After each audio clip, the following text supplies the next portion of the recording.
Apostolic சீரீஸில் போகும்போது ஆவியானவருடைய எடைப்படுதல் நம்ம பார்க்க ஆரம்பிக்கிறோம் வேதத்தில். அதே போல் நான் விசுவாசிக்கிறேன், ஆவியானவர் நம்மளுடைய வாழ்க்கை குடும்பத்தில் இந்த சபையில் ஆவியானவர் அவர் எடைப்படும்படிக்கு அவர் இயேசு கிறிஸ்துவை காண்பிக்கிறார், அதே வேளையில் அவருடைய வருகையும் காண்பிக்கிறார். அல்லேலூயா.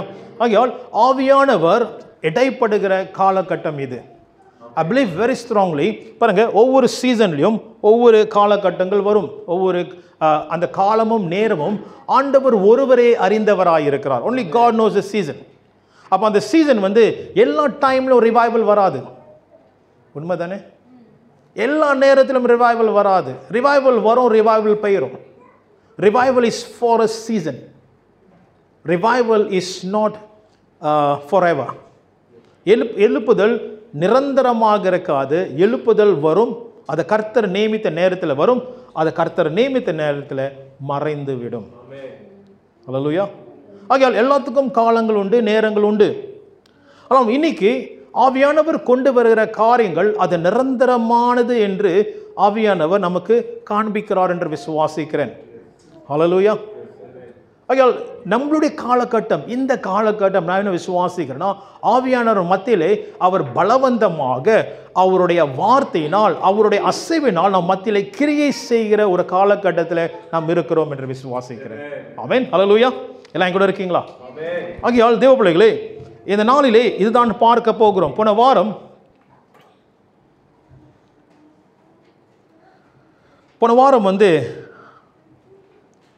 ரெண்டு காரியத்தை நாம் பார்த்தோம். அந்த ரெண்டு காரியம் என்னவென்றால், முதல் காரியம்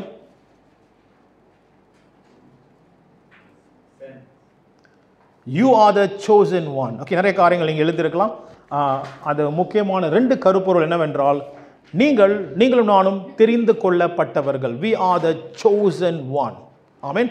தெரிந்து கொள்ளப்பட்டவர்களுக்கு இரண்டாவது காரியம் என்னவென்றால், அவர் இயேசு கிறிஸ்து உயிரோடு இருக்கிறவராய் வெளிப்பட்டார் என்று நாம் பார்க்கிறோம். Jesus presented himself alive to his chosen one. அப்போ தெரிந்து கொள்ளப்பட்டவர்களுக்கு அவர் எப்படிப்பட்டவராய் இருக்கிறார்? அவர் உயிரோடு இருக்கிறவராய் அவர் வெளிப்படுகிறார். அப்ப யாரு தெரிந்து கொள்ளப்பட்டவருக்கு அவர் வெளிப்படுகிறார்? பழைய ஏற்பாட்டில் அவர் தெரிந்து கொள்ளப்பட்ட தீர்க்கதரிசிக்கு மட்டும் ஆவியானவர் வெளிப்பட்டார். அவர் தெரிந்து கொள்ளப்பட்ட அவருடைய chosen onesக்கு மட்டும் வெளிப்பட்டார். ஆனால் ஆவியானவர் வரும்போது அவர் ஏற்றுக்கொண்ட ஒவ்வொருவருக்கும் தெரிந்து கொள்ளப்பட்டவர்களாக அவர் மாற்றினார். அல்லேலூயா. இத்தனை பேருக்கு புரியுது? இது பெரிய வாக்கியம். ஏன்னா அந்த காலத்தில் ஒரு தீர்க்கதரிசியை சார்ந்திருக்க வேண்டியதாக இருந்தது. அப்போ அந்த தீர்க்கதரிசி என்ன சொல்லுகிறாரோ அப்படிதான் அவங்க கேட்பாங்க. கர்த்தர் சொன்னார் சொல்லி. அதான் மோசஸை சார்ந்திருந்தாங்க. மோசஸ் வரும்படிக்கு சார்ந்திருந்தாங்க. மோசஸ் என்ன சொல்றாரோ அது சார்ந்திருந்தாங்க. எரேமியா வரும்போது, எலாய்ஜா வரும்போது, இல்லாட்டி யாரு நம்ம சாமுவேல் வரும்போது எல்லாம் பயந்தாங்க. சாமுவேல் வரும்போது ஏன் பயந்தாங்க? சாமுவேல் கர்த்தருடைய குரலை கொண்டு வருகிறவர். ஆனால் இந்த காலத்தில், அப்போஸ்தலர் காலத்தில் பரிசுத்த ஆவியானவர் வரும்போது எல்லாரும் தெரிந்து கொள்ளப்பட்டவர்களாக கர்த்தர் பார்க்கிறார். Everyone is a chosen people, chosen generation, because God sees everyone as his chosen one. அவருடைய விசேஷமானவர்களாய் கர்த்தர் பார்க்கிறார். மீண்டும் அந்த வசனத்தை வாசிப்போமா? போன வாடி நம்ம உங்களுக்கு கொடுத்த வசனம் யார்கிட்ட இருக்குது நோட்ஸ்? 1 பேதுரு 2வது அதிகாரம் 9வது வசனமா? அப்படிங்களா? 1 பேதுரு 2:9. ரைட், வாசிங்க.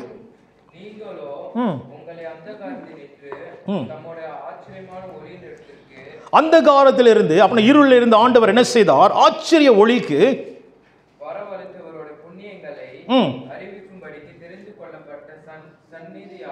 சந்ததியாகவும்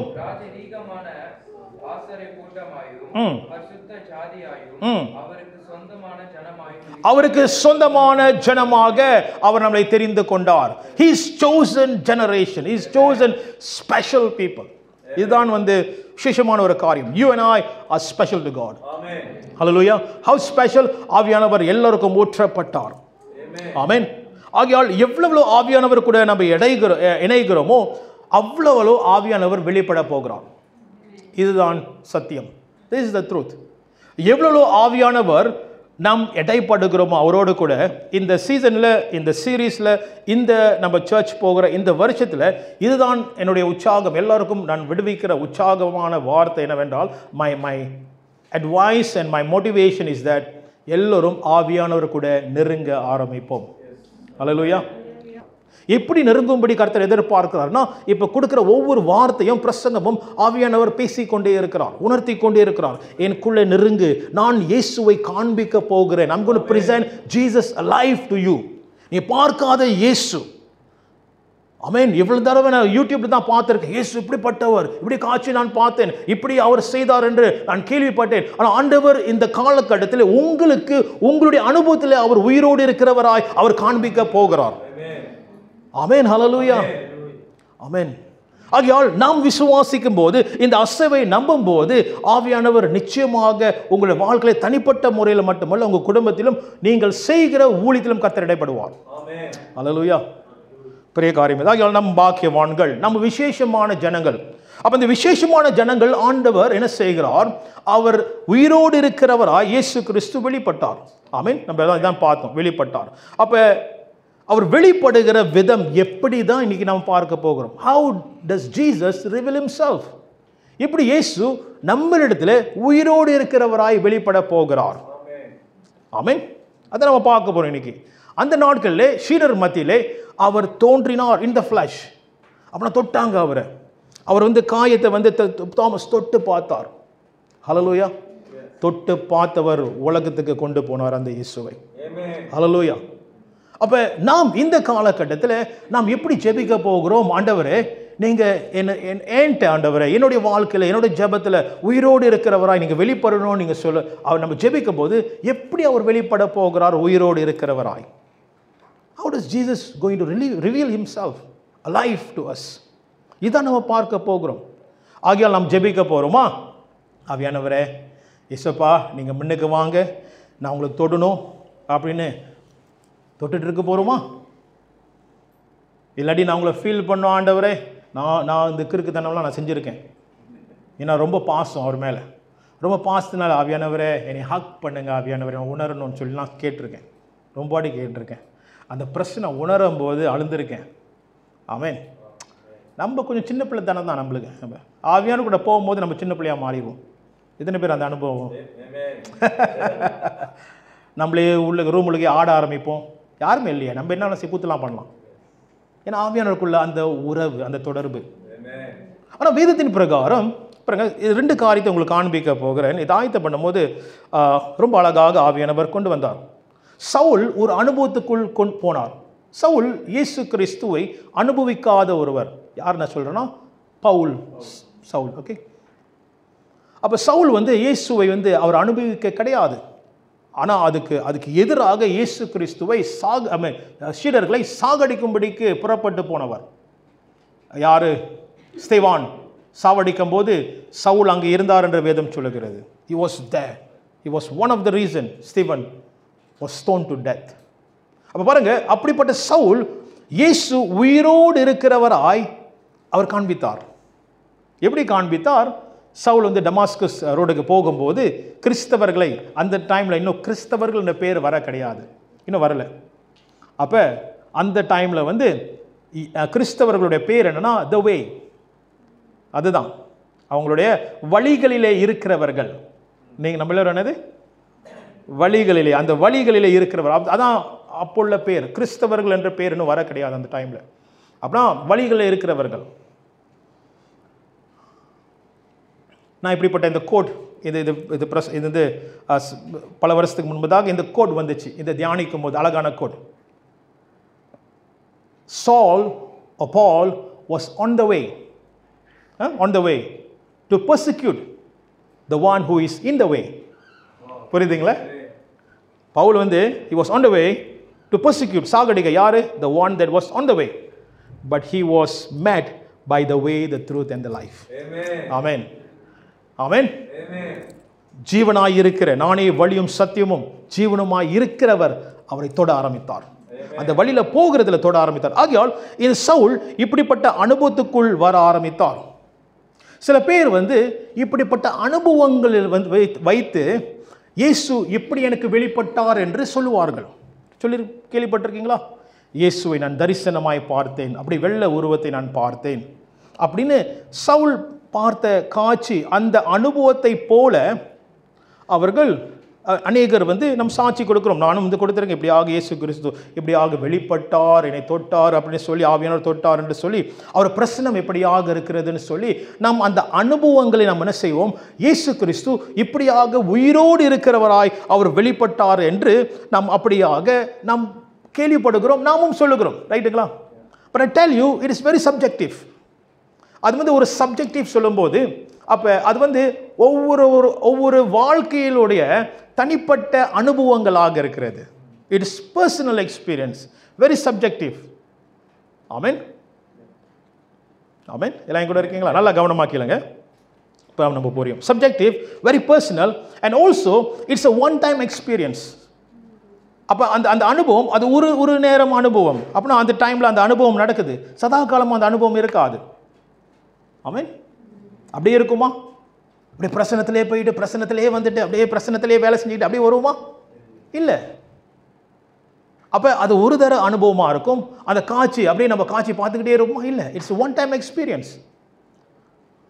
அப்போ இப்படிப்பட்ட காரியங்கள் எல்லாம் நல்லது, பக்தி விருத்தி உண்டாக்கும், அவர் கூட நெருங்க செய்யும். ஆனாலும் இந்த காரியம்தான் இயேசுவை உயிரோடு வெளிப்படுகிற காரியம் அல்ல.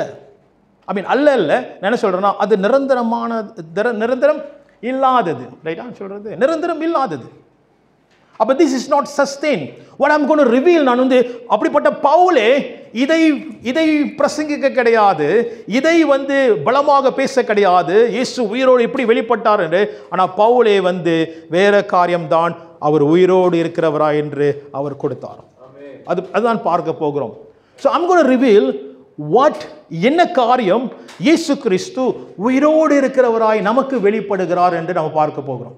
இப்போ இதெல்லாம் நல்லது, இந்த அனுபவம்லாம் நல்லது, இந்த காட்சிகளாம் நல்லது, இந்த சாட்சிகள் எல்லாம் நல்லது. ஆனால் அது ஒரு தற்காலிகமானது, அது அந்தந்த நேரத்துக்கு மட்டும் வருகிற ஒரு காரியமாக இருக்கிறது. ஆனால் நிரந்தரமாக அனுதினமும் எப்பொழுதும் நம் வாழ்க்கையில அனுபவம் இருக்காமல் போனாலும், அல்லேலூயா, அப்ப அந்த பிரசனம் இருந்தும் இருக்காமல் போனாலும், எந்த சூழ்நிலையும் நிரந்தரமாக இருக்கிற இயேசுவை வெளிப்படுத்துகிற ஒரு காரியம் இருக்கிறது.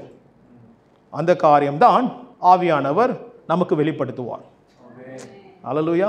அப்ப நம்ம சார்ந்து இருக்கிறது இது அல்ல, நாம் சார்ந்து இருக்கிறது இப்ப கொடுக்க போகிறது. என்னது அது? இப்ப நம்ம போவோமா? யோவான் 17வது அதிகாரம். எத்தனை பேர் படிச்சீங்க?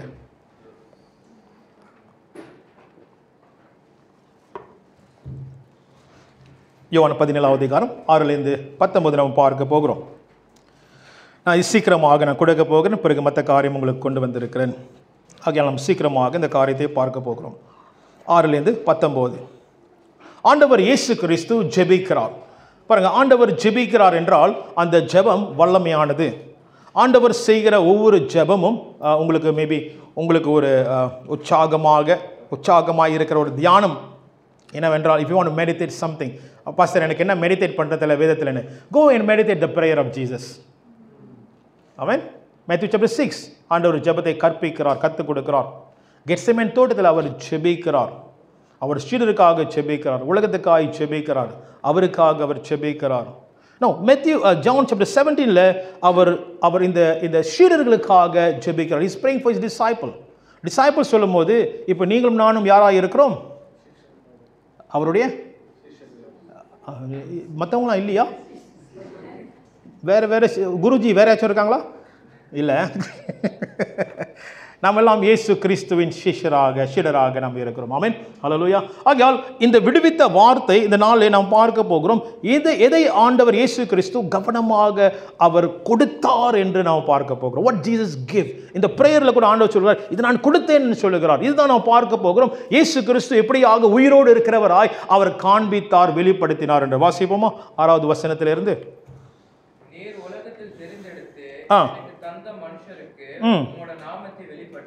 உம்முடைய நாமத்தை நான் வெளிப்படுத்தினேன். அவர்கள் யாரு? உம்முடையவர்களா. அப்புறம் நம்ம எல்லோரும் யாருடையவர்களாக இருக்கிறோம்? ஆண்டு பிலாங்ஸ் டு ஹிம், ஆண்டவருடையவர்கள் நம்ம. அல்லேலூயா. பாருங்க, ஆண்டவர் இயேசு கிறிஸ்து அழகாக சொல்லுகிறார், இவங்க எல்லாம்ப்பா நம்மளோட பிள்ளைங்கப்பா. அவன் இது உங்களோட பிள்ளைங்கப்பான்னு சொல்லி இயேசு கிறிஸ்து நமக்காக ஜெபிக்கிறார். இன்னைக்கு ஆண்டவர் உங்களுக்காக அப்படியாக பரிந்து பேசுகிறார். பா இது உங்களோட பிள்ளைங்கப்பா. வலது பாஷையில் அவர் என்ன செய்யறாரு? பரிந்து பேசுறார். அதனால தான் நான் எங்க பேசுறேன்னு தெரியல, நிறைய பேசிட்டு வரேன் இந்த 2-3 நாளா. சொல்ல இயேசு கிறிஸ்து எங்க அமர்ந்து இருக்கிறாரு, எங்க இருக்கிறார் என்று பரலோகத்தில் பிதாவின் வலது பாஷையில் என்ன செய்கிறார்? நமக்காக பரிந்து பேசுகிறார். அப்ப அதுல ஒரு காரியம் ஆண்டவர் இயேசு கிறிஸ்து உங்களுக்காக என்ன தெரியுங்களா சொல்றாரு? சப்பா பிதாவே, ரேச்சல் உங்க மகப்பா. அவன் எப்படி இருக்கும்? உங்க பரலோகத்தில் உங்க பேர் கூறப்பட்டது.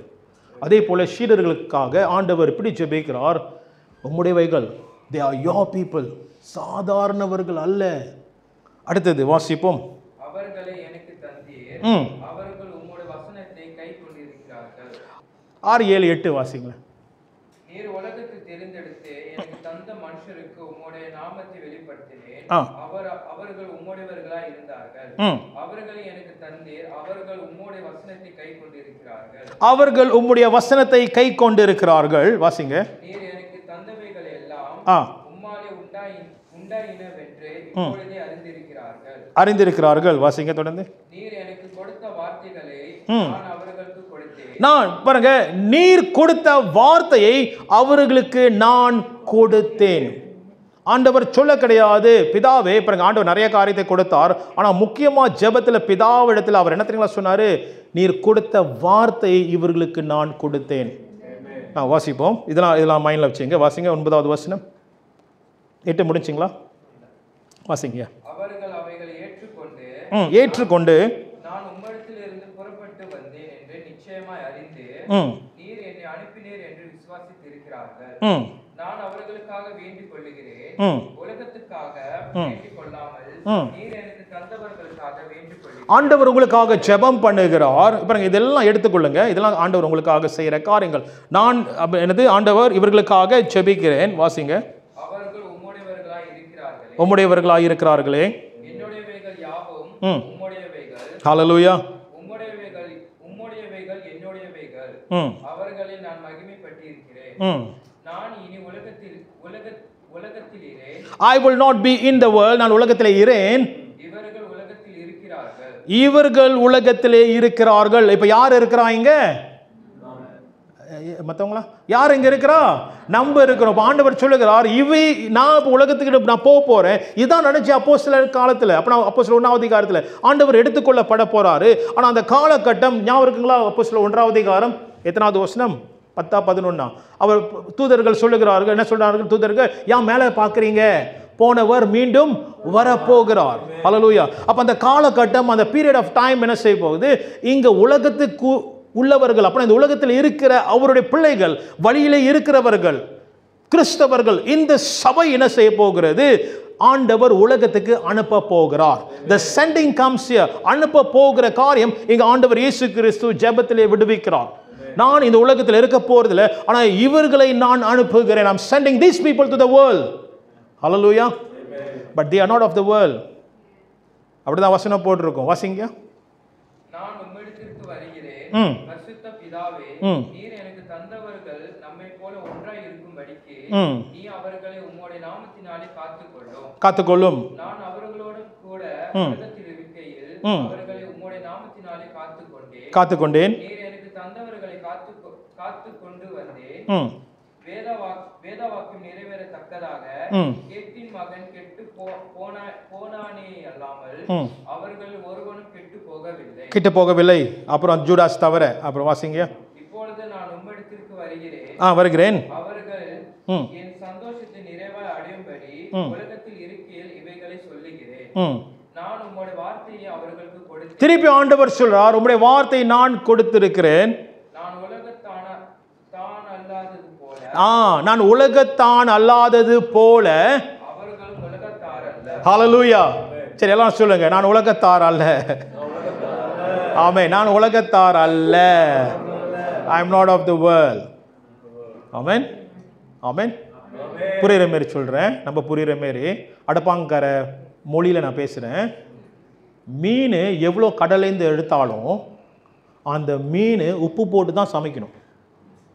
கடலில் எவ்வளோ உப்பாக இருக்குது, எவ்வளோ பயங்கர உப்பாக இருக்குது, விற்க முடியாது நாக்கில். ஆனால் அதில் உள்ள மீன் நம்ம என்ன செய்கிறோம், எடுத்து அதை கழுவி உப்பு போட்டு தான் நம்ம சமைக்கிறோம். ரைட்டுங்களா? அது உப்பு போட்டு தான் ஒரு சுவை வரும். மீன் அது அந்த உப்பு கூட கலக்கவில்லை. It is in the sea but it's not mixed with the sea. Hallelujah. அதே போல நம்ம உலகத்தில் இருக்கோம், ஆனால் நம்ம உலகத்துக்குரியவர்கள் அல்ல. Hallelujah. ஆமென். ஆக ஆண்டவர் சொல்லுகிறார், இவர்கள் பாருங்க, ஆண்டவர் ஜெபத்திலே அவர் வந்து கான்ஃபிடன்ட்டா சொல்றாரு, இவங்களாம் உலகத்துக்குரியவர்கள் அல்ல பிதாவே. அப்புறம் அந்த கான்ஃபிடன்ட் நம்ம பாதுகாத்து கொள்ள வேண்டும். நம்ம தான் பாதுகாத்து கொள்ள வேண்டும். ஆண்டு கான்ஃபிடன்ட்டோட சொல்றாரு, இவங்களாம் உலகத்துக்குரியவர்கள் அல்ல, இவர்கள் நான் அனுப்புகிறேன். ஹல்லேலூயா. ஆமென். அந்த நம்பிக்கை காப்பாற்ற வேணும்பா. ஹல்லேலூயா. வாசிங்க அடுத்து. ஆதலால் உலகம் அவர்களை பகைத்தது. பகைக்கும் பர்சிக்யூஷன் நம்ம போயிட்டோம்ல. பர்சிக்யூஷன் வந்து நான் சொன்னேன்ல, பர்சிக்யூஷன் நம்ம வந்து பார்த்தோம், ஒரு 3-4 சீரிஸ் பார்த்தோம். சரி வாசிங்க. நீர் அவர்களை உலகத்திலிருந்து எடுத்துக்கொள்ளும்படி நான் வேண்டிக் கொள்ளாமல் நீர் அவர்களை தீமை நின்று காக்கும்படி வேண்டிக் கொள்ளுங்கள். அப்ப ஆண்டவர் பாதுகாத்துக் கொள்வார், தீங்கிலிருந்து தீமையிலிருந்து ஆண்டவர் நம்மை பாதுகாத்துக் கொள்வார். வாசிங்க. நான் உலகத்தான அல்லாதது போல அவர்களும் உலகத்தார் அல்ல. ஓகே வாசிங்க தொடர்ந்து. உம்முடைய சத்தியத்தினாலே அவர்களை பரிசுத்தமாக்கும். ஆமென். ஹல்லேலூயா. 17வது வசனம் ரைட்டா? உம்முடைய சத்தியத்தினாலே அவர்களை பரிசுத்தம். கவனிங்க, இது 3வது வாட்டியா ஆண்டவர் வார்த்தை பத்தி பேசுகிறார். உம்முடைய வார்த்தையினால் ஆண்டவரே இவங்களை பரிசுத்தப்படுத்தும். sanctify them by your word. உம்முடைய வசனம் சத்தியம். ஹல்லேலூயா. உம்முடைய வசனம் சத்தியம். your word is the truth.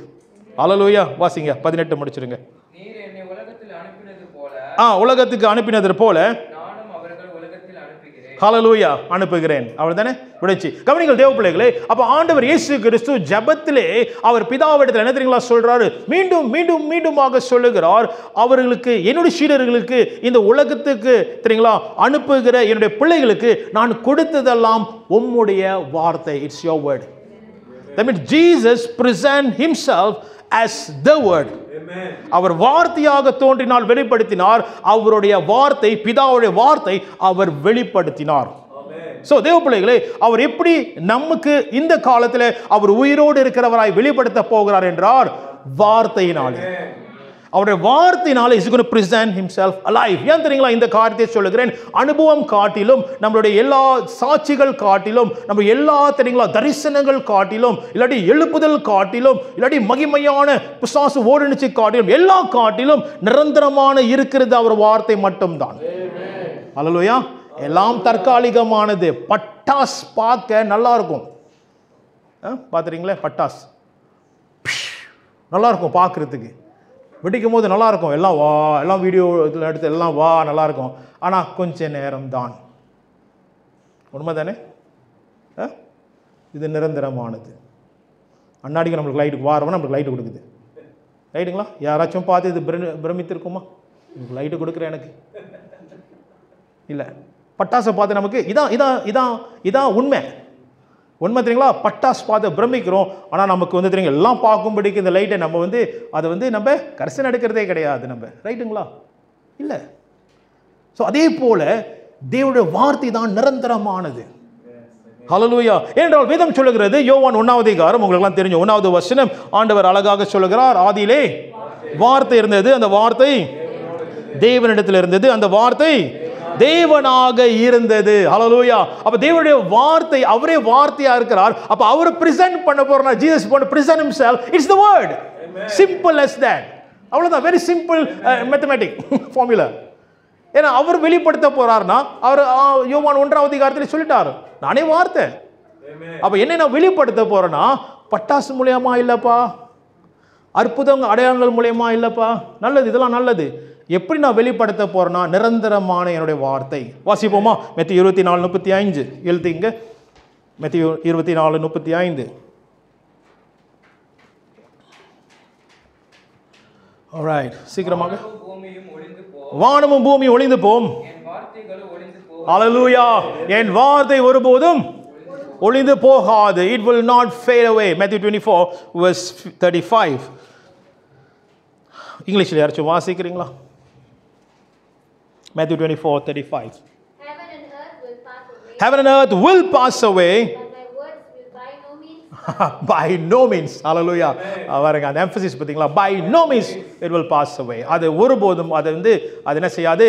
அது ஒளிந்து போகாது. ஆகையால் ஒளிந்து போகிற அதான் சொல்றேன், நல்லா கவனமாக கேளுங்க. இந்த சத்திய காரியத்தை நம்ம கவனமாக எடுத்துக்கொள்ள வேண்டும். ஒளிந்து போகிறது மேல நாம் சார்ந்து இருக்கக்கூடாது. நிறைய பேர் ஒளிந்து போகிறதை தற்காலிகமான காரியத்திலே சார்ந்து கொண்டு வாழ்ந்து கொண்டு இருக்கிறார்கள். அப்போ அதனால அந்த காரியம் போயிருச்சுன்னா அவங்க லைஃப்ல இருந்து கஷ்டப்படுவாங்க. மிருக்கல் நடக்கலைன்னா கஷ்டப்படுவாங்க. சில இடத்துல அவங்களுடைய நடக்கிற காரியத்தை குறித்து ரொம்ப பெருமை பாராட்டுவார்கள். எங்கள் சபையில் இப்படியாக நடக்கிறது, எங்கள் சபையில் இருக்குப்பா. ஓ தேங்க்யூ ஓகே தேங்க்ஸ். கர்த்தர் உங்களை ஆசீர்வதிப்பாராக. சரி, இங்கே விட்டேன். மிரக்கல்ஸ் அப்புறம் எங்கள் சபையில் நாங்கள் லாஃபிங் ஸ்பிரிட், நாங்கள் சிரிச்சுக்கிட்டே இருப்போம். எங்கள் சபையில் தெரியுங்களா கோல்ட் டஸ்ட் விழுவுது. எங்கள் சபையில் நாங்கள் உருண்டு பிறண்டுவோம், அப்படி அண்ணாடிக்கும். ஆனால் அது ஒரு நாள் போயிருச்சுன்னா will you have the faith, same faith, கர்த்தர் எங்களோடு கூட இருக்கிறார் என்று. அப்போ தற்காலிகமான காரியத்தை பெருமை பாராட்டுவது, தற்காலிகமான காரியத்தை தெரியுங்களா அதில் சார்ந்து இருக்கிறது, அஸ்திபாரம் அது மேலே வைக்கிறது ஆபத்து.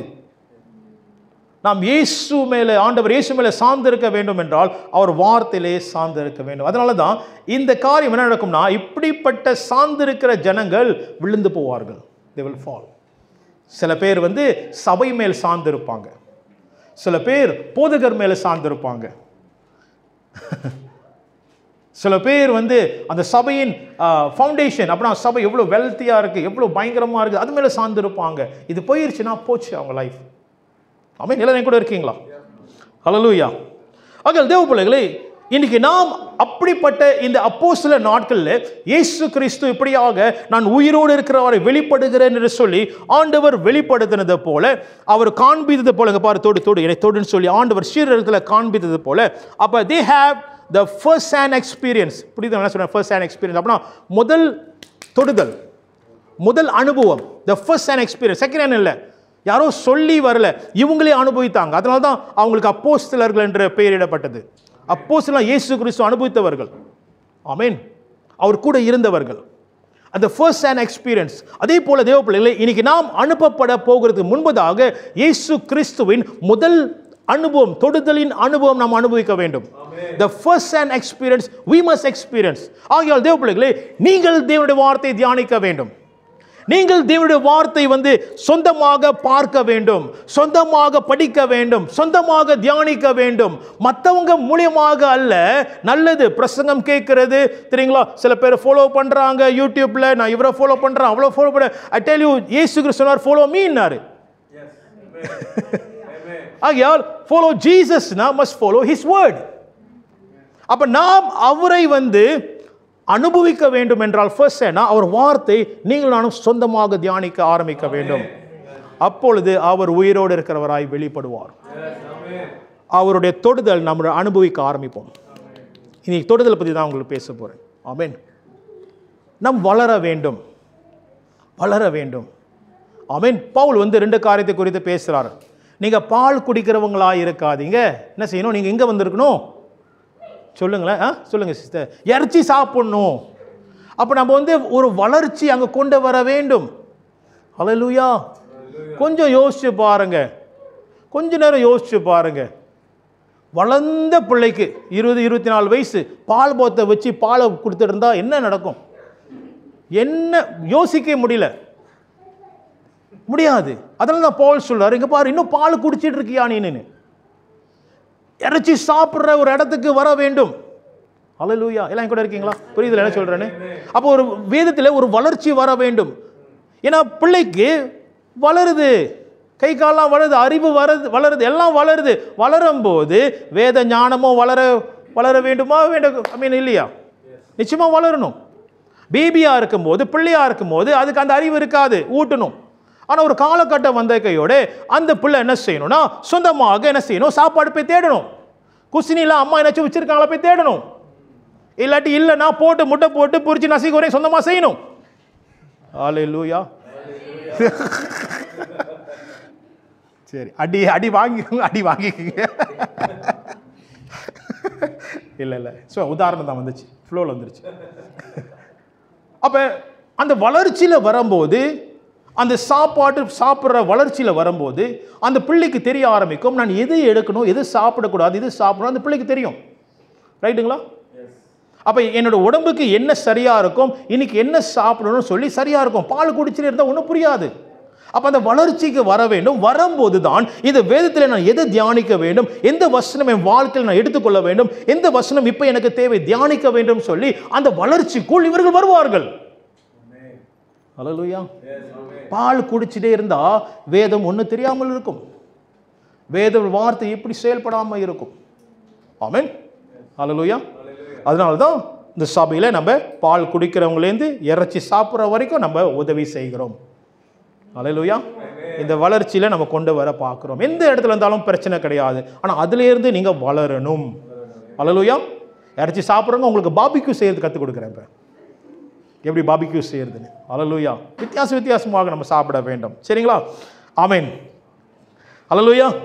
See, when you get this food, அப்புறம் இந்த வார்த்தை நீங்கள் எடுத்துக்கும் போது, இந்த வார்த்தையை நீங்கள் செயல்படும் போது தான் you can reach the unreachables. அப்படின்னா சேர முடியாத இடத்துக்கு, செல்ல முடியாத இடத்துக்கு கர்த்தர் உங்களை கொண்டு போக ஆரம்பிப்பார். எப்போ? இந்த வார்த்தை நம்ம வாழ்க்கையில் வரும்போது. அல்லேலூயா. ஆகையால் தேவ பிள்ளைகளே, இந்த நாளில் 2 காரியத்தை உங்களுக்கு காண்பிக்க போகிறேன். சரி, இப்போ அப்போஸ்தலருக்கு போவோமா? அப்போஸ்தலர் 1 டைமில் நான் சீக்கிரமாக இந்த காரியத்தை காண்பித்து நம்ம முடிக்க போகிறோம். அப்போஸ்தலர் 1 இப்போ 4-5 நம்ம வாசிக்க போகிறோம். 1லேருந்து 3 நம்ம முடிச்சிட்டோம். ரைட்டா? ஓகே, இப்போ 4-5 நம்ம போவோமா? அன்றையும் அவர் அவர்களோடு கூடி வந்திருக்கும் போது அவர்களை நோக்கி, யோவான் ஜலத்தினாலே ஞானஸ்நானம் கொடுத்தான், யோவான் ஜலத்தினாலே ஞானஸ்நானம் கொடுத்தான், நீங்கள் சில நாளுக்குள்ளே பரிசுத்த ஆவியினாலே ஞானஸ்நானம் பெறுவீர்கள். ஆகையால் நீங்கள் எருசலேமை விட்டு போகாமல் என்னிடத்தில் கேள்விப்பட்ட பிதாவின் வாக்குத்தத்தம் நிறைவேற காத்திருங்கள் என்றார். பாருங்க, கவனிங்க, நான் பைபிள் ஸ்டடி கொடுக்கல. நான் இந்த அப்பாசல் சீரிஸ் நான் எந்தெந்த காரியம் ஆவியானவர் காண்பிக்கிறோம் அதான் உங்களுக்கு கொடுக்குறேன். ஆமென். ஸோ இன்னைக்கு நம்ம என்ன பார்க்க போறோம்னா, பாருங்க, உங்களுக்கு அந்த 1லேருந்து 3 உங்களுக்கு என்ன காமிச்சுன்னா 2 முக்கியமான காரியம். நீங்கள் தெரிந்து கொள்ளப்பட்டவர்கள், அந்த தெரிந்து கொள்ளப்பட்டவருக்கு அவர் உயிரோடு இருக்கிறவராய் காண்பிக்க போகிறார். ஆமென். ஸோ எப்படி காண்பிக்க போகிறார்? அவர் வார்த்தையினால் காண்பிக்க போகிறார். நான் இப்போ இன்னொரு ஸ்டெப்புக்கு நம்ம போக போகிறோம். என்ன ஸ்டெப்னா, அந்த வார்த்தை கொண்டு வரும்படிக்கு, உயிரோடு கொண்டு வரும்படிக்கு, உயிரோடு இயேசு கிறிஸ்துவை காண்பிக்கும்படிக்கு அவர் நமக்கு ஒருத்தவரை கொடுக்க போகிறார்.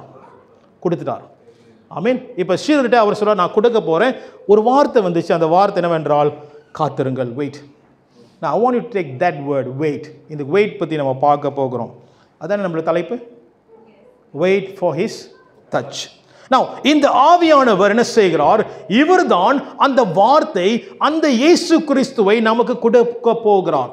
Now, let me tell you, church, YouTube அவரை உயிரோடு இருக்கிறவராய் காண்பிக்காது. காண்பிக்கும். அவர் வசனம் எல்லாம் வருது, பாயுங்க. தயவுசெய்து யூடியூப் அடிச்சு போட்டுறாதீங்க. இல்லை, பாயுங்க, நல்லது. நானே பாய்க்கிறேன். காடி ஓட்டும் போது 1/2 மணி நேரம், மகளை ஓடும் போது வேலை அடிக்க நான் என்ன செய்வேன், ஒரு 1/2 மணி நேரம் பிரசங்கம் ஓடும். ஏன்னா சும்மா போகக்கூடாது, நம்ம நல்லது. ஆனால் என்ன சொல்றேன்னா, இங்க ஆவியானவர் அவரை காண்பிக்க போகிறார். வாசிப்போமா? யோவான் 16, சீக்கிரமா 13, 14. யோவான் 16, John chapter 16. How Holy Spirit is going to reveal Jesus to us. எப்படி ஆவியானவர் இயேசுவை வெளிப்படுத்தும்படி அவரை தந்தருளினார். அப்படின்னா ஆவியானவர் எதுக்குன்னா, இயேசு கிறிஸ்துவை நமக்கு வெளிப்படுத்தும்படிக்கு தான் ஆவியானவர் கொடுக்கப்பட்டிருக்கிறார். Now, the assignment of the Holy Spirit is to reveal Jesus alive to us. அல்லேலூயா. எல்லாம் ஃபாலோ பண்றீங்களா? ஆவியானவருடைய பிரதான அசைன்மென்ட் என்ன தெரியுங்களா? இயேசு கிறிஸ்துவை உயிரோடு இருக்கிறவராய் காண்பிக்கும்படி. அல்லேலூயா. எல்லாம் படிச்சீங்க அந்த காரியத்தை? ஓகே, வாசிப்போமா? அப்ப 13, 14. சத்திய ஆவியாகிய அவர் வரும்போது சகல சத்தியத்திற்குள்ளும் உங்களை நடத்துவார். இங்க சகல சத்தியத்துக்குள் உங்களை நடத்துவார். கவனிச்சீங்களா? The assignment of the Holy Spirit will lead you into all truth. ஆண்டவர் என்ன ஜெபம் பண்ணார்? இயேசு கிறிஸ்து பிதாவே உம்முடைய சத்தியத்தை நான், உம்முடைய வார்த்தை நான் கொடுத்தேன், வெளிப்படுத்தினேன். ரைட்டுங்களா? இப்போ ஆண்டவர் என்ன சொல்றார்? இயேசு கிறிஸ்து இங்க வந்து இயேசு கிறிஸ்து சொல்லுகிறார், ஆவியானவர் என்ன செய்வார்? சகல சத்தியத்துக்கும் அவர் நம்மை நடத்துவார், வழி நடத்துவார். வாசிப்போமா தொடர்ந்து. சுயமாய் பேசாமல், ஆவியானவர் வந்து தெரியுங்களா, அவர் சொந்தமா பேச மாட்டாரு. ஆனா இன்னைக்கு நம்ம ஜனங்க பண்ற அநியாயம், எல்லாத்துக்கும் ஆவியானவர் பேசினார், எல்லாத்துக்கும் ஆவியானவர் பேசினார், எல்லாத்துக்கும் ஆவியானவர் பேசினார், எல்லாத்துக்கும் ஆவியானவர் பெயரை தவறாக பயன்படுத்துகிற உள்ள காலமாக இருக்கிறது. ரொம்ப கவனமாக இருக்க வேண்டும். ஆவியானவர் பெயரை நாம் தவறாக பயன்படுத்தக்கூடாது. அவரே அவருடைய காரியத்தை பேச மாட்டார். அப்படிதானே போட்டிருக்குது? He will tell what I reveal. சுயமாய் பேசாமல். அப்படின்னா அவர் பேச மாட்டார். ஆவியானவர் அவருடைய காரியத்தை பேச மாட்டார். ஆனால் இன்னைக்கு எல்லாம் ஆவியானவர் பேசினார், ஆவியானவர் சொன்னார், ஆவியானவர் அதை சொன்னார், உணர்த்தினார், நல்லது. ஆமென். நிச்சயமா பேசினார்னா ஸ்தோத்திரம், ஓகே, நல்லது.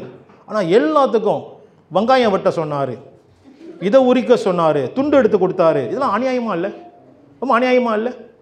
டிவியில் வருது, டிவியில் வந்து டிவின்றது வந்து மீடியாவில் வருது, அவர் வந்து எனக்கு துண்டு எடுத்து கொடுத்தார். ஆண்டவர் ஒரு வேலை இல்லையா?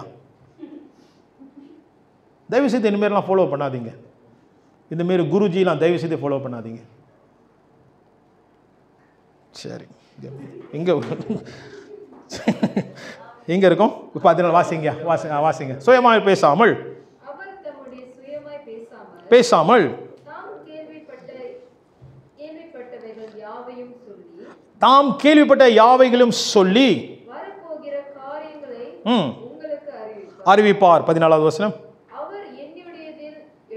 எடுத்து அவர் என்னை, அவ்வளவுதானே, என்னை மகிமைப்படுத்த, அப்புறம் என்னுடையவைகளை எடுத்து அவர் உங்களுக்கு வெளிப்படுத்துவார். பாருங்க இவ்வளவு அழகான காரியம். அப்ப ஆவியானோட வேலையே இயேசு கிறிஸ்துவை எடுத்து அவர் வெளிப்படுகிற உள்ள அசைன்மென்டாக இருக்கிறது. அப்ப அங்க அவர் கிறிஸ்துவை வெளிப்படும் போது யாரு மகிமைப்படுறார்னா கிறிஸ்து மகிமைப்படுறார். Isn't that wonderful? இன்னைக்கு எல்லாம் வந்து சொந்தத்துக்கே மகிமை போகுது, கைத்தட்டெல்லாம் சொந்தமே போகுது. ஒரு கூட்டத்தில் அப்படிதான் வாய சொல்லிட்டு எல்லாம் கைத்தட்ட, கைத்தட்ட வேணாம் பண்ணுங்க அப்படின்னு, எல்லாம் சொந்தத்துக்கு போகுது இப்ப. அப்ப இங்க ஆவியானவர் என்ன செய்யறார்? கிறிஸ்துவை வெளிப்படுத்தி கிறிஸ்து உடையவைகளை என்ன செய்யறார்? விடுவித்து மகிமை கிறிஸ்துவுக்கே செல்லுகிறது. அல்லேலூயா. பாருங்க, ஆவியானோட அசைன்மென்ட் இயேசு கிறிஸ்துவை வெளிப்படும்படி.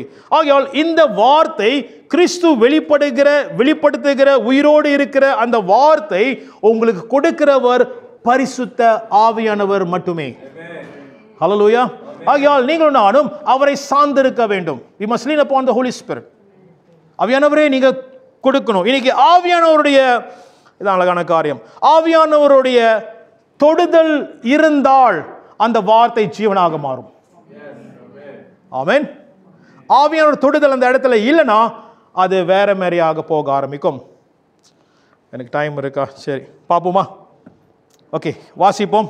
அந்த காத்து இருப்பதில் நம்ம போவோமா? இப்போ யூ மஸ்ட் வெயிட். ஆண்டவர் என்ன சொன்னாரு? அப்போஸ்தலர்ல அவருக்கு காத்திருங்கள். இந்த காத்திருங்கள் சொல்லும் போது இந்த காத்து இருக்கிறது இல்லை, இப்படியே உட்காந்துக்கிட்டு எப்போ வருவார், இன்னும் வரல, வராரு, அந்த காத்திருப்பது இல்லை.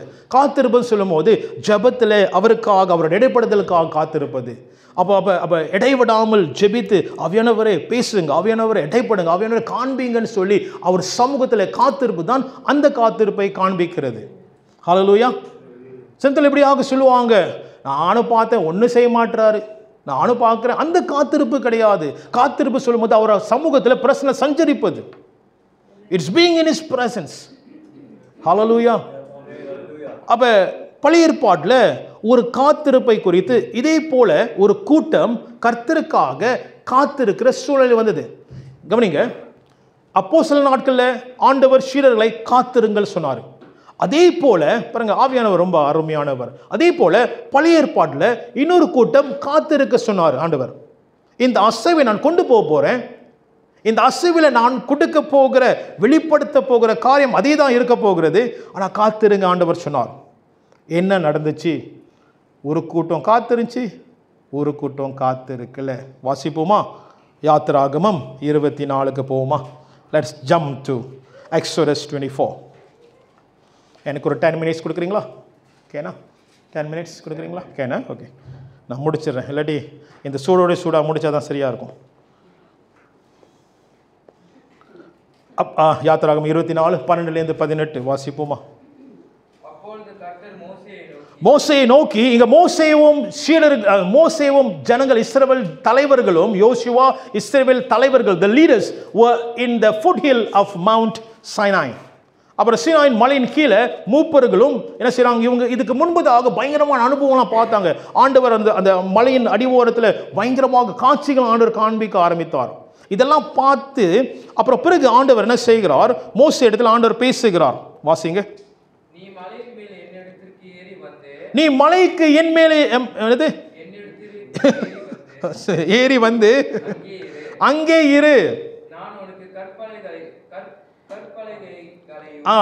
நீ அவர்களுக்கு உபதேசிப்பதற்கு நான் எழுந்து நியாய பிரமாணத்தையும் கற்பனைகளையும் கொடுப்பேன் என்ற வாசிங்க தொடர்ந்து. அப்பொழுது மோசே தன் ஊழியக்காரனாகிய யோசுவாவோடு எழுந்து போனான். மோசே தேவ பர்வதத்தில் ஏறி போகையில் அவன் மூப்பரை நோக்கி போறதுக்கு முன்ன மோசஸ் வந்து யோசுவா கூப்பிட்டு அசிஸ்டன்ட் கூப்பிட்டு போறாரு. பிரதர் ரூபன் எங்கூட வாங்க, நம்ம என்ன செய்ய போறோம், நம்ம வந்து நம்ம பிஎம் மலைக்கு ஏற போறோம். ஓகேங்களா? அப்போ நம்ம என்ன செஞ்சிட்டோம், இது சும்மா உதாரணம் தான், தப்பா நினச்சிக்காதீங்க எல்லாரும். ஓகே, ஸோ மூப்பர்கள் ஆண்டவர் என்ன செஞ்சிட்டாரு, வாசிங்க. மோசே என்ன சொன்னாரு, நாங்கள் உங்களிடத்தில் திரும்பி வர மட்டும் நீங்கள் இங்கே எங்களுக்காக காத்திருங்கள். பார்த்தீங்களா அந்த வார்த்தை, காத்திருங்கள். என்ன வார்த்தை, வெயிட், காத்திருங்கள், நான் வரும் வரை காத்திருங்கள். வாசிங்க. ஆரோனும் ஊரும் உங்களிடத்தில் இருக்கிறார்கள். ஒருவனுக்கு யாதொரு காரியம் உண்டானால் அவன் அவர்களிடத்தில் போகலாம் என்றான். ஓகே, வாசிங்க தொடர்ந்து. மோசே மலையின் மேல் ஏறின போது மேகம் மலையை மூடிற்று. மேகம் மலை மூடிற்று. கர்த்தருடைய மகிமை சீனாய் மலையின் மேல் தங்கியிருந்தது. மேகம் 6 நாள் அதை மூடி இருந்தது. மேகம் 6 நாள் மூடினது. 7ஆம் நாளில் அவர் மேகத்தின் நடுவில் இருந்து மோசேயை கூப்பிட்டார். ஆண்டவர் கூப்பிட்டார். மலையின் கொடுமுடியிலே கர்த்தருடைய மகிமையின் காட்சி இஸ்ரவேல் புத்திரருடைய கண்களுக்கு பட்சிக்கிற அக்கினியை போல் இருந்தது. மோசே மேகத்தின் நடுவிலே பிரவேசித்து ஹல்லேலூயா இரவும் பகலும் 40 நாள் மலையில் இருந்தார். ஆமென். ஹல்லேலூயா. எல்லாம் ஃபாலோ பண்ணுங்க. அப்ப என்னன்னா, இங்க ஆண்டவர் சொன்னார், மோசே நீ வா, நீ மேலே வா, உனக்கு நான் பலகை, என்ன பலகை, கற்பலகை. அப்பனா கற்பனை, அந்த பலகையில எழுதின கற்பனை வந்து பலகையில எழுதப்பட்ட கற்பனை. அப்பனா கற்பலகையை நான் உனக்கு கொடுக்க போகிறேன். அந்த கற்பலகை என்னது, கடலை. கொடுக்க போறார் அவரு. நீ வா என்று ஆண்டவர் சொல்லுகிறார். பாருங்க, திருப்பி இந்த இதுக்கும் அப்போஸ்தலர் நடக்க காரியத்தும் உங்களுக்கு சிமிலாரிட்டி கொடுக்குறேன். ஆண்டவர் எப்பொழுதும் நமக்கு அவரை வெளிப்படுத்துகிறதே அவருடைய கற்பனை தான். It's the word. ஆமென். அப்போ ஓடாது பாருங்க, ஓடாது, வசனம் ஓடாது. அவர் வெளிப்படுத்துகிறதே அவர் வசனம் மூலியமா தான். அவர் உயிரோடு நம்ம பார்க்க போறதே வசனம் தான். ஆமென். ஸோ ஆண்டவர் மேலே மோசே கூப்பிட்டாரு. கூப்பிட்ட பிறகு அங்க மோசே வந்து எத்தனை நாள் தெரியுங்களா காத்திருந்தாரு, 6 நாள் காத்திருந்தாரு. இங்க சொல்லிட்டாரு காத்திருங்கன்னு சொல்லிட்டு மேலே ஏறிட்டாங்க. ஆனா மேலே 6 நாள் சென்று தான் 7ஆவது நாள் கர்த்தர் பேசினார், மோசே வா உள்ளுக்கு அப்படின்னு சொல்லிட்டு. 6 நாள் மனுஷன் காத்துட்டு இருக்கான். பலகை கொடுக்குறனாரு, இந்த ஒரு தேப்பம் வரலன்னு, இந்த ஒரு தேப்பிலிடம் கிடைக்கல அவருக்கு. அப்ப மோசே காத்திருந்தார். they was waiting. மோசஸ் காத்திருந்தார். ஆண்டவரே எப்படி கொடுக்க போறீங்க ஆண்டவரே சொல்லி அந்த சமூகத்தில் காத்திருந்தார். 7ஆவது நாள் தான் கர்த்தர் கூப்பிடுறார், மோசே உள்ளுக்கு வா. ஆமென். அந்த இடத்துல என்ன தெரியுமா நடந்தது, தேவன் அவர் எழுதின கற்பனையை கொடுத்தார். ஹல்லேலூயா. நல்லா கவனிங்க. there was the touch of the hand of God upon that tablet. சொல்லுவாங்க tablet. அப்புறம் அந்த கற்பனை மேல ஆண்டவருடைய விரல், ஆண்டவருடைய கரம் பட்ட எழுதின கற்பனைகள் தான் கொடுக்கப்பட்டது. நான் அதான் சொல்றேன், இன்னைக்கு ஆவியானவர் தொட்ட வசனம் தான் நம்ம வாழ்க்கையில் கிரியை செய்யும். ஹல்லேலூயா. ஆமென். ஆமென். இது வல்லமையானது, மகிமையான காரியம். ஆவியானவர் கொடுக்கும் போது அது வல்லமையாக ஜீவனாக வர ஆரம்பிக்கும். ஆமென். ஆகையால் ஆவியானவர் தொடாத வசனங்கள் அது வந்து வேற மாதிரியாக போக ஆரம்பிக்கும். ஆவியானவர் தொடாத வசனங்கள், ஆவியானவர் சார்ந்திருக்காத வசனங்கள் தனக்கென்று வசனம் கிரியை செய்ய ஆரம்பிக்கும், சுயத்துக்கு கிரியை செய்ய ஆரம்பிக்கும். அவங்களுக்குன்னு கிரியை செய்ய ஆரம்பிக்கும். புரியுதுங்களா என்ன சொல்ல வரேன்னு? வசனமே பயன்படுத்தி அவங்களுக்குன்னு. பிறகு நான் வரேன் அந்த காரியத்துக்கு. இந்த வசனம், இந்த விரல் சொல்லும் போது எனக்கு ஆச்சரியமாக இருந்தது. வேதத்தில் 3 இடத்துல தேவனுடைய விரல் சம்பந்தப்படுத்தப்படுகிறது. 3 times. ஒன்று இந்த இடத்துல, ரெண்டாவது தானியேல் உடைய பாபிலோன் தேசத்தில் ஒரு விரல் எழுதினது, மூன்றாவது விரல் இயேசு கிறிஸ்து மண்ணிலே விரலிலே அவர் எழுதினார். The hand of God was writing on the sand. நான் இந்த வெளிப்பாடு உங்களுக்கு கொடுக்குறேன். தேவ பிள்ளைகள் நல்லா கவனிங்க. விபச்சாரம் செய்து பிடிச்சிட்டு வந்து கேஸை கொடுக்குறாங்க. தெரியுங்களா அந்த கதை? எல்லாம் தெரியும் தானே? கொடுக்குறாங்க. இது எங்கே இருக்குது? நீங்கள் எழுதி கொள்ளலாம். யோவான் 8 இருக்குது. ஜான் சாப்டர் 8 எடுக்க வேணாம், கதை கேளுங்களேன். அப்போ எழுதுறாங்க, கொண்டு வராங்க. விபச்சாரம் செஞ்சுட்டா அப்படின்னு சொல்லிட்டு. சரிங்களா? அவன் செஞ்சவனே அங்கே இருக்கிறான் கூட்டத்தில். அவனும் வந்து தெரியுங்களா குற்றம் சாட்டி கொண்டு வரான் அந்த அந்த அந்த விபச்சாரியை. கொண்டு வரும்போது என்ன தெரியுங்களா கொண்டு வந்தாங்க? இங்கே எல்லாம் ரொம்ப தந்திரமானவங்க. அதான் சொல்கிறேன், ஆவியானவர் இல்லாத வசனம் தனக்குன்னு கிரியை செய்யும். கற்பனை சொல்லுகிறது இவள் விபச்சாரம் செய்திருக்கிறாள், கல்லடித்து சாகடிக்க வேண்டும் என்று. கவனிச்சிங்களா? கற்பனை தான். ஆனால் கற்பனை எப்படி பயன்படுத்துனா அவளை நியாய தீர்க்கும்படிக்கு. அவங்கள பார்க்கல. அப்போ ஆண்டவர் என்ன செய்தார்? அவருடைய விரல் எழுதினது. என்னுடைய கற்பனை, இது வேதத்தில் இல்லை, என்னோட கற்பனை. நான் தான் கற்பனையை எழுதினேன். எனக்கே வா. சரிங்களா? சரிங்களா? எனக்கே வா. சரிங்களா? ஏன்னா தேவனுடைய விரல் தான் எழுதினது அந்த கற்பனையை. ஆமென். அப்போ ஆண்டவர் பாருங்க, அவருடைய தொடுதல், இதை தொடுதல் பற்றி நான் பேசி கொண்டு வருகிறேன். அப்போ ஆண்டவர் என்ன சொல்லுகிறார் பாருங்க, யார் யார் நீங்கள் வந்து பாவம் செய்யாதவங்க இருந்தீங்களோ நீங்கள் முதக்கல்ல எறியுங்க. அப்போ அங்கே வேதம் சொல்லுகிறது பெரியவங்கள இருந்து சின்ன வரைக்கும் அந்த இடத்த விட்டு போக ஆரம்பித்தாங்கன்னு சொல்லி.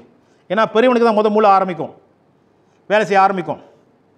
பெரியவனை பார்த்து சின்னவங்களும் போக ஆரம்பிச்சிட்டாங்க. ஏன்னா எல்லாரும் பாவம் செய்தவர்கள், எல்லாரும் கல்லடிச்சு சாகடிக்க வேணும் பார்க்க போனோம். அப்போ எல்லாம் போயிட்டாங்க. அப்போ ஆண்டவர் கேட்குறார், எங்கே அவங்களாம் எங்கேன்னு கேட்டாங்க. எல்லாம் போயிட்டாங்க.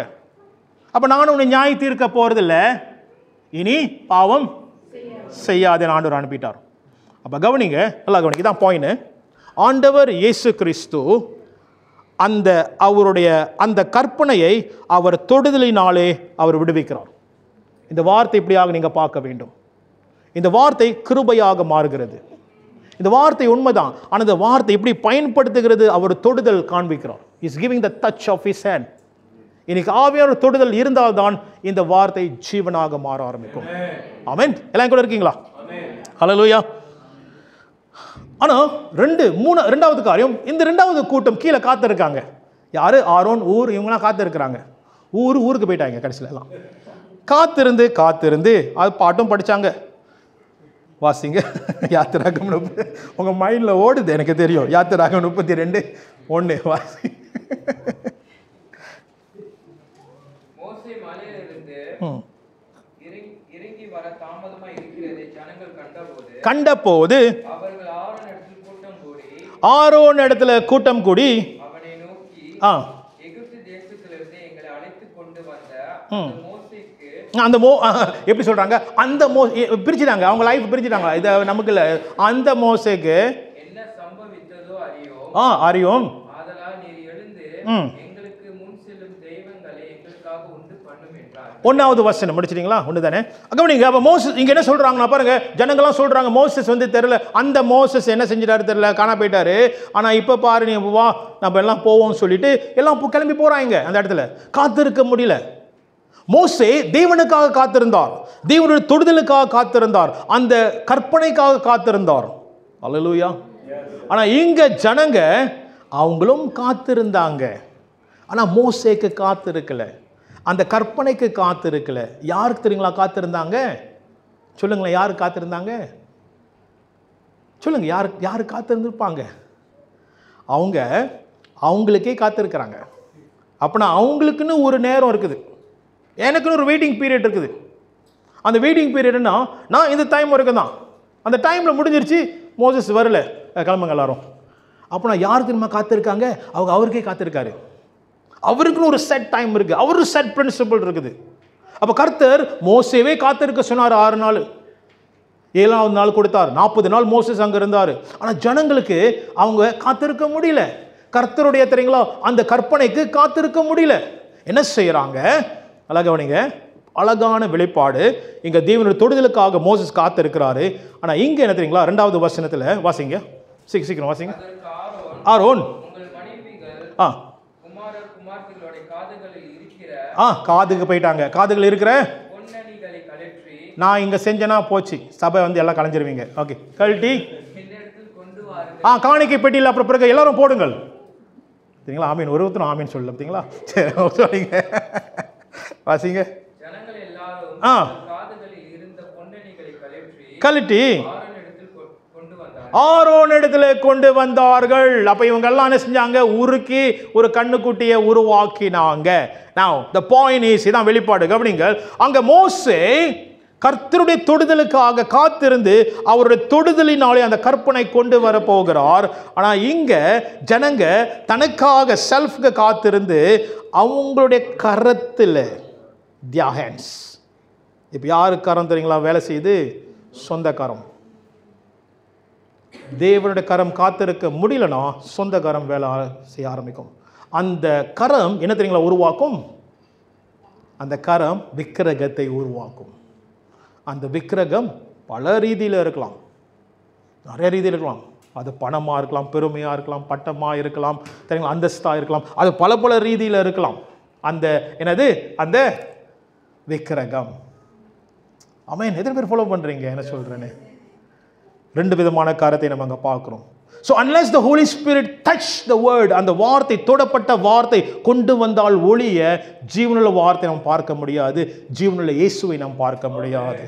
அவன் ஸோ இவங்க காத்திருக்க முடியல. இவங்க காத்திருக்க முடியாதனால என்ன நடக்குதுன்னா அங்கே அவங்க என்ன செய்கிறாங்க? விக்கிரகம் செய்து தேவனுடைய கோபாக்கினியை கொண்டு வந்து மோசே அதை பார்த்து கடுப்பாயி எழுதப்பட்ட கற்பனையை உடைச்சி என்ன சம்பவம் நடந்துச்சு?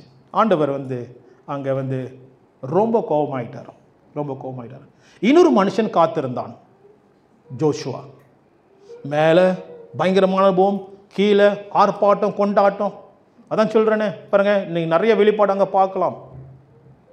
ஜீவனுள்ள நிரந்தரமான அங்கே அந்த பலகை நம்ம எடுத்துக்கொள்ள போகிறோமா, இல்லாட்டி ஆட்டம் பாட்டம் கீழே கொண்டாட்டத்துக்குள்ளே நம்ம வாழ போகிறோமா? உங்களுக்கு தெரியுங்களா? அதான் நடக்குது சில இடத்துல. ஆட்டம் பாட்டம் அதான் போட்டுக்கிறாங்க, ஆட்டம் பாட்டம் கொண்டாட்டம். இதான் நடக்குது. சரி, யோசுவா காத்திருக்கிறார். யோசுவா வந்து ஆண்டவர் கடைசியில் அந்த பேட்டன் யோசுவாவுக்கு தான் கொடுக்கிறார். ஆமென். கொடுக்கும்போது ஆண்டவர் யோசுவாவுக்கு இந்த மெண்டேட்டை கொடுக்கும்போது, யோசுவா நீ தான் கொண்டு போக போகிற, யோசுவா நீ தான் இந்த ஜனங்களை நடத்த போகிற. ஆண்டவர் யோசுவா 1வது அதிகாரத்தில் அந்த 1வது அதிகாரத்தில் யோசுவா கொடுத்த மெண்டேட் என்ன தெரியுங்களா? யோசுவா 1வது அதிகாரம் 8வது வசனம், யோசுவா இரவும் பகலும் என் வசனத்தை தியானம் செய். உண்மையா இல்லையா? திருப்பி எங்க தெரியுங்களா காமிக்கிறாரு? வார்த்தை தான் காமிக்கிறாரு. யோசுவா you're a warrior, நீ வந்து யுத்த வீரன், நீ வந்து சுதந்திரிக்க போற. ஆனால் என்ன தெரியுமா செய்ய? இரவும் பகலும் என் வசனத்தில் தியானம் செய். ஆமென். அதை விட்டு ஓடாத, அதை விட்டு இடதுபுறம் வலதுபுறம் நீ சாயாத, அதிலே நீ நில்லுன்னு ஆண்டவர் யோசுவாவை பலப்படுத்தினார். கவனிச்சிங்களா தேவ பிள்ளைகளே? இந்த நாளிலே நம் கவனமாக இருக்க வேண்டும். இன்னைக்கு அவருடைய தொடுதல் தான், ஆவியானவருடைய தொடுதல் தான் இன்னைக்கு இந்த வார்த்தை உங்களுக்கு இயேசு கிறிஸ்து ஜீவனாய் கொடுக்க போகிறார். ஆகையால் ஆவியானவரை சார்ந்திருக்கிற உள்ள காலம், அந்த சார்ந்திருந்தல் ஆவியானவர் கொடுக்கும்போது உங்களை மகிமைப்படுத்த மாட்டார், உங்களை வந்து தூக்க மாட்டார், மேலே தூக்க மாட்டார். அவர் கிறிஸ்துவை வெளிப்படுத்துவார். ஆமென். கிறிஸ்துவை ஆவியானவர் காண்பிப்பார். கிறிஸ்துவை கொடுக்கும்படி ஆவியானவர் ஏவி அந்த வார்த்தையை கொடுப்பார். கிறிஸ்துடைய வாழ்க்கைக்குள் நாம் வாழும்படி ஆவியானவர் இந்த வார்த்தை மூலியமாக கொண்டு போவார். ஆமென். ஹல்லேலூயா. சரி, இந்த வசனத்தை வாசித்து நம்ம முடிச்சிருவோமா? 1லேருந்து 6, அப்போஸ்தலர் 1 6லேருந்து 8 வாசிப்போமா? கூடி வந்தவர்கள் அப்போஸ்தலர் நம்ம போயிட்டோம். அப்போ நம்ம வந்து உங்களுக்கு காண்பிச்சிட்டேன். The touch of the Holy Spirit is important to bring Jesus alive through His word. இதான் conclusion. Amen. The touch of the Holy Spirit is important to bring the word of God. Amen. That brings Jesus alive to us. Amen. Hallelujah. வாசிக்கிறீங்களா? இப்போ 6:8. ஆண்டவரே, இப்ப சீடர்கள்லாம் கேட்குறாங்க, ஆண்டவர் சொன்னால் காத்திருங்க, பரிசுத்த ஆவியானவர் காத்திருங்கன்னு சொல்லிட்டாரு. ஆனா இப்போ சீடர்கள் ஒரு கேள்வி இருக்குது. ஆண்டவரே,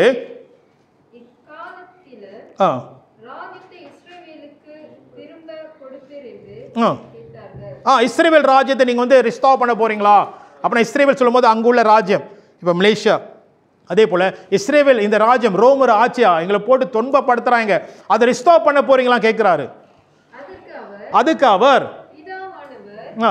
தம்முடைய அதீனத்திலே வைத்திருக்கிற காலங்களையும் வேலைகளையும் அறிகிறது உங்களுக்கு அடுத்ததல்ல, பரிசுத்த ஆவி உங்களிடத்தில் வரும். ஓகே, அப்ப என்ன ஆண்டவர் சொல்லுகிறார்? இயேசு கிறிஸ்து சொல்லுகிறார். கவனிங்க, இவங்க என்ன தெரியுமா கேட்குறாங்க சீடருங்க, ஆண்டவரே இப்போ நீங்க வந்து இந்த இஸ்ரவேலை ரிஸ்டோர் பண்ண போறீங்களா, திருப்பியும் இஸ்ரவேலை நீங்க காப்பாற்ற போறீங்களான்னு இந்த உலக பிரகாரமான அசைவை கேட்குறாங்க.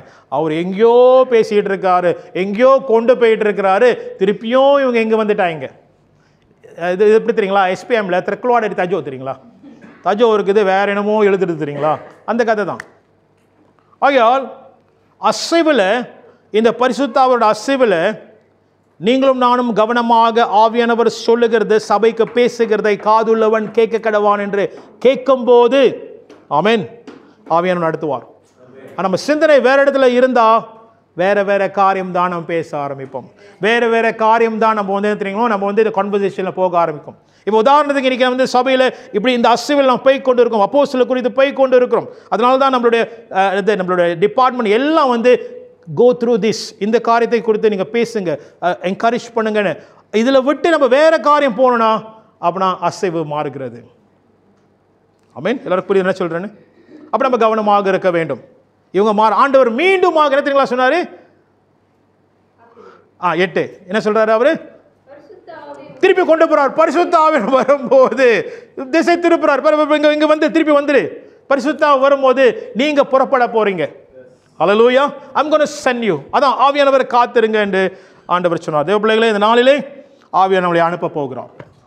He is going to send us, but we must have the first experience of Jesus. That is through his word. யார் கொடுக்க போறா? ஆவியானவர் கொடுக்க போறார். The touch of the Holy Spirit will be upon this word. Amen. அப்பொழுதுதான் வார்த்தை சரியாக வரும். எப்படி இயேசு கிறிஸ்து அந்த கற்பனையை சரியாக கொடுத்தாரோ, இங்க பாரு, இந்த கற்பனை பிரகாரம் நான் சொல்றேன், முதக்கல்லு பாவம் இல்லாத முதக்கல்லு ஏறி அந்த கற்பனை அழகாக அவருடைய விரலினால் கொடுக்க ஆரம்பித்தார்.